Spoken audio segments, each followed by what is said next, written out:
இயக்குனர் ஏசி திருலோகச்சந்தர் அவரை அழைத்து, ஆரூர்தாஸ் அவர்கள் வசனகர்த்தா அவரை அழைத்து, எம்ஜிஆரை வைத்து படம் பண்ண இந்த அன்பே வா படத்தை உருவாக்க ஒரு கதை ஒன்று ஏற்பாடு பண்ணுங்கன்னு சொல்ல, இவங்க ஒரு கதையை ஏற்பாடு பண்ணி முதல்ல செட்டியார்கிட்ட சொல்லியிருக்காங்க.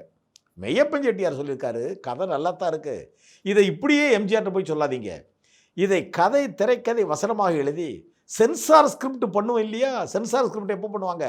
படம் எடுத்து எல்லாம் எடிட் பண்ணி ஃபஸ்ட் காப்பி தயாரான பிறகு சென்சாருக்கு அப்ளை பண்ணுறதுக்கு முன்னாடி அந்த படத்தை பார்த்தது மாதிரியே shot by shot, inch by inch எழுதுறதுக்கு பிறகு தான் சென்சார் ஸ்கிரிப்ட். அது மாதிரி எழுதி கொண்டு வாங்க படம் எடுக்கிறதுக்கு முன்னாடியே.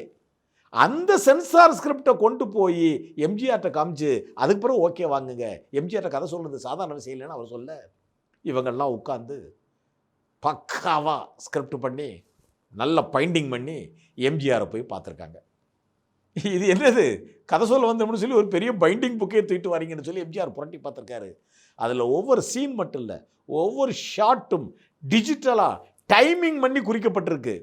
எம்ஜிஆர் அசந்துட்டாராம். என்ன இது? நான் இல்லை, எங்கள் ஏவிஎம்மில் எப்போவுமே இப்படி தான் கதை பண்ணுவோம், நாங்கள் ஸ்டாப் வாட்ச் வச்சுக்குவோம், ஒரு பாட்டு காட்சி வருதுன்னா 4 நிமிஷமா 4.5 நிமிஷமா அப்படின்னு வச்சுக்குவோம், ஒரு ஃபைட்டு காட்சி வருதுன்னா 3 நிமிஷமா 4 நிமிஷமா 5 நிமிஷமானு சொல்லி ஸ்டாப் வாட்ச் வச்சு பண்ணுவோம். அந்த வகையில் ஒவ்வொரு சீனையும் ஒவ்வொரு ஷார்ட்டையும் இந்த ஸ்கிரிப்டுக்கு நாங்கள் அப்படியே கனெக்ட் பண்ணி பார்த்ததில் அன்பே வா படம் 2 மணி நேரம் 20 நிமிடம் வருகிறதுன்னு எம்ஜிஆர்ட்ட சொல்லிட்டாங்க. படமே இன்னும் ஆரம்பிக்கலை.